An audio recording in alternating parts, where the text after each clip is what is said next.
Hi, I'm the Malt activist and I have an exciting head-to-head for you. The Supernova 2014 versus the Supernova 2015 from Ardbeg. Now I'm a huge fan of these series. There's 4 of them. The first one came out in 2009 called the Stellar Release, then the 2010, and then Ardbeg took a break for 3 years, and I'll tell you why, releasing then the 14 and the 15. Now, during those 3 years, Ardbeg decided it would be a fun little experiment to send out some new make spirit and some oak into outer space. That's right, outer space, to basically record what sort of interaction those two elements have in zero gravity. Once that sample came down, it was compared to a similar sample that was sitting maturing in Houston on Earth. Now, Ardbeg have released their findings in a paper online, but that's a story for another video. So on to the 14 and 15, which are the highest peated Ardbegs produced, both 100 ppm. To put it into perspective, a standard Ardbeg 10 has about 40 ppm strength, so this is about 2.5 times that much. So I expect a lot of big, bold flavors. Now, I've had both the 14 and 15 before. I'll tell you which one I prefer at the end of the video. However, both are fantastic, absolutely amazing whiskeys. They both have a signature that they can call their own, which I really like. So even though it's part of the same family, it has something unique in itself. So without further ado, the 14. Big smoke, lots of big smoke, peat, ash. There's vanillas. Not as sweet as I would expect.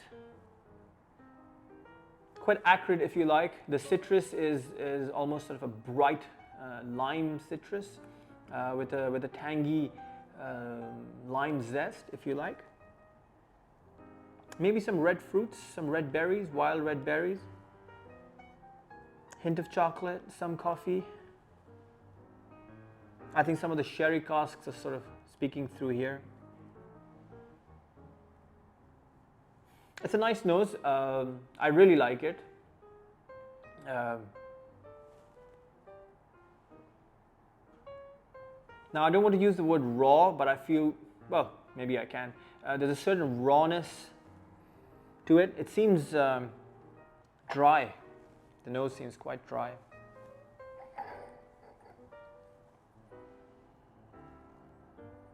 Wow. The 15 on the other hand is a lot more subdued.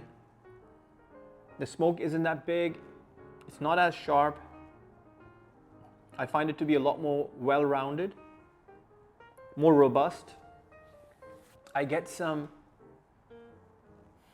light honey and maybe even some sweet pineapple as well. This is definitely a lot more sweeter than the 14. The smoke, like I said, isn't that big. The lemon and the citrus is also a lot more rounded, is a lot more sweeter compared to the 14.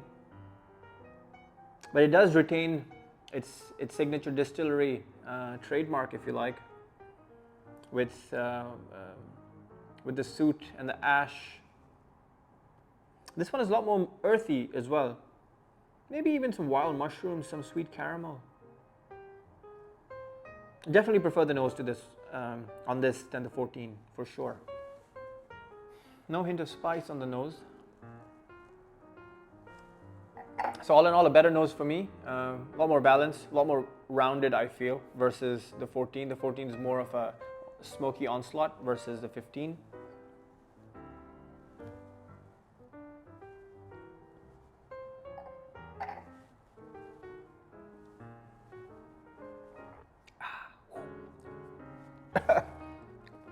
Wow, big flavors, huge flavors. Took me by surprise. I like that. You know, it was quite soft on the nose. Then it came out all guns blazing on the palate, which I really like. It's got white pepper pricks, quite oily, quite chewy. The chocolate's there, maybe even the coffee's back, vanilla custard for sure. The smoke plays a nice sort of support component to all the flavors. The finish is amazingly long. I can still feel it pinpricking in my mouth. A bit oaky, Even the finish is a bit oily. And I get those sort of fireplace embers. Not that I've ever tasted fireplace embers, but that's the only image that comes to my mind.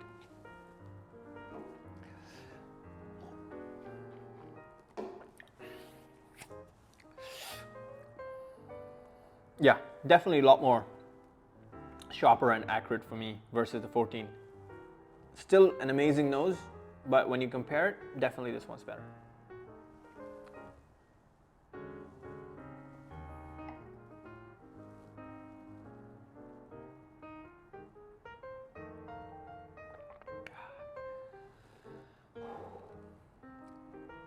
Wow, this has a lot more iodine, I feel. Definitely quite dry. It has very similar flavors, like the vanilla and the, not so much custard, but more vanilla, so it's not that sweet.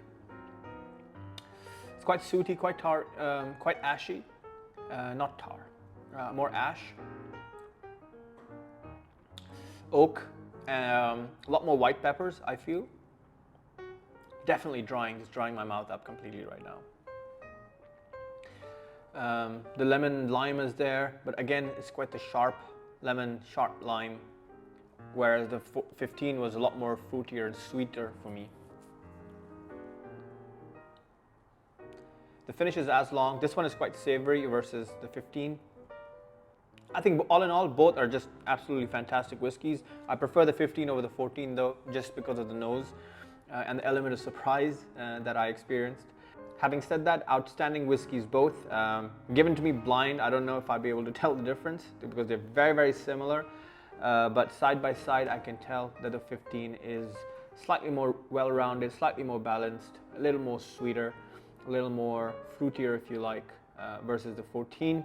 The 14 is in your face, whereas the 15 is a little, hey, come here, let me talk to you for a bit.